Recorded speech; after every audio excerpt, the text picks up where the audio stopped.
Telangana CM Revanth Reddy Nampally కోర్టుకు హాజరు కానున్నారు. గతంలో ఎన్నికల కోడ్ ఉల్లంఘించారనే ఆరోపణలపై ఆయనపై కేసు నమోదయ్యింది. బేగం బజార్, నల్గొండ, మెదక్ పోలీస్ స్టేషన్లో ఈ కేసులు నమోదయ్యాయి. ముఖ్యమంత్రి హోదాలో రేవంత్ రెడ్డి కోర్టుకు హాజరు కావడం ఇది రెండోసారి.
కోర్టుకు హాజరు కానున్నారు. గతంలో ఎన్నికల కోడ్ ఉల్లంఘించారనే ఆరోపణలపై ఆయనపై కేసులు నమోదయ్యాయి.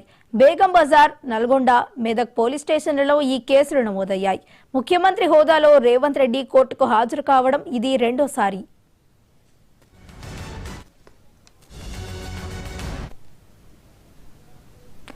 తెలంగాణ సీఎం రేవంత్ రెడ్డి నాంపల్లి కోర్టుకు హాజరు కాబోతున్నట్టు తెలుస్తుంది. అలాగే గతంలో కూడా ఎన్నికల కోడ్ ఉల్లంఘించారనే ఆరోపణలపై అయితే ఆయనపై కేసు నమోదయ్యింది. ఇక ఇదే అంశానికి సంబంధించి మరింత సమాచారాన్ని మా స్పెషల్ కరెస్పాండెంట్ శ్రీకాంత్ అందించడానికి సిద్ధంగా ఉన్నారు. శ్రీకాంత్, చెప్పండి. సీఎం రేవంత్ రెడ్డి మరోసారి కోర్టుకు హాజరు కాబోతున్నారు. నాంపల్లిలోని మనోరంజన్ కోర్టుకు హాజరు కాబోతున్నారు.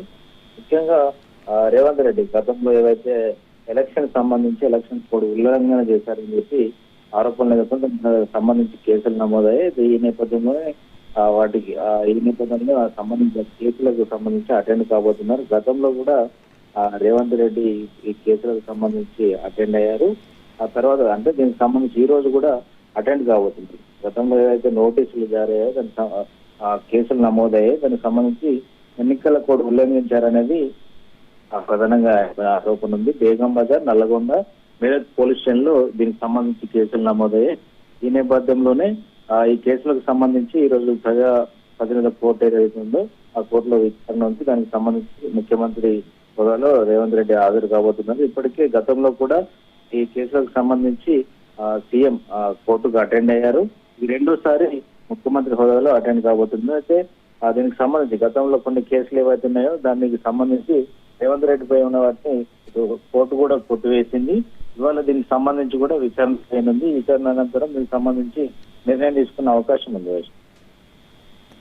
శ్రీకాంత్, అయితే ఈ కేసు అయితే కోర్టుకు హాజరవ్వడం వల్ల ఇటు కాంగ్రెస్ పార్టీకి గానీ ముఖ్యమంత్రి రేవంత్ రెడ్డికి గానీ ఆయన ప్రతిష్టపై ఎలాంటి ప్రభావం చూపే అవకాశం ఉన్నట్టు తెలుస్తోంది?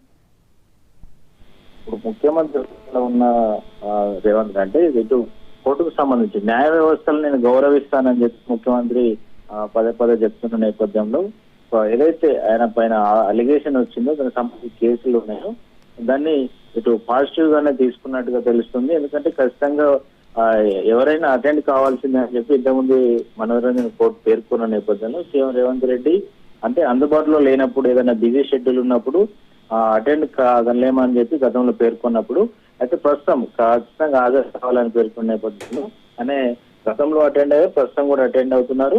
అంటే ఇటు కాంగ్రెస్ అయితే ప్రస్తుతం అయితే దీన్ని పాజిటివ్ గానే క్లెయిమ్ చేసుకున్న పరిస్థితి కనిపిస్తుంది. కాంగ్రెస్ కూడా దీన్ని అంటే న్యాయ వ్యవస్థ నమ్ముతాం, కోర్టులు ఏవైతే ఉంటాయో ఆ నిర్ణయాలకు కట్టుబడి ఉంటాయని చెప్పి ఇప్పుడు పరోక్షంగా సందేశం ఇచ్చినట్టు. ఎందుకంటే ఇటీవల కాళేశ్వరంకు సంబంధించినటువంటి ఇష్యూలో ఇటు బీఆర్ఎస్ నాయకులు చేస్తున్న ఆరోపణల కంటే కోర్టులకు కావచ్చు న్యాయ వ్యవస్థలకు పార్టీలు కానీ రాజకీయ నేతలు కానీ ఎవరు అతిథులు గారు అనేటువంటి మెసేజ్ పంపాలని చెప్పి ఇటు కాంగ్రెస్ పార్టీ అయితే దీన్ని పాజిటివ్ గానే ప్రచారం చేసుకుంటున్న పరిస్థితి. ఎందుకంటే ముఖ్యమంత్రి హోదాలో ఉండి కూడా కోర్టుకు అటెండ్ అయ్యారని ఆయన మీద ఆరోపణ ఎదుర్కొంటున్న ముఖ్యమంత్రి ఆరోపణ లేదు, కేసు నమోదైందని ఆయన అటెండ్ అవుతున్నారు. దీన్ని అంటే మాజీ ముఖ్యమంత్రిని కూడా అంటే ఒకవేళ విషయాన్ని కమిషన్లు కావచ్చు, అదేవిధంగా కోర్టులు కావచ్చు, పిలిస్తే అటెండ్ కావాలనే మెసేజ్ పంపింది కదా. కాంగ్రెస్ అయితే దీన్ని పాజిటివ్ గానే మలుచుకుంటుంది.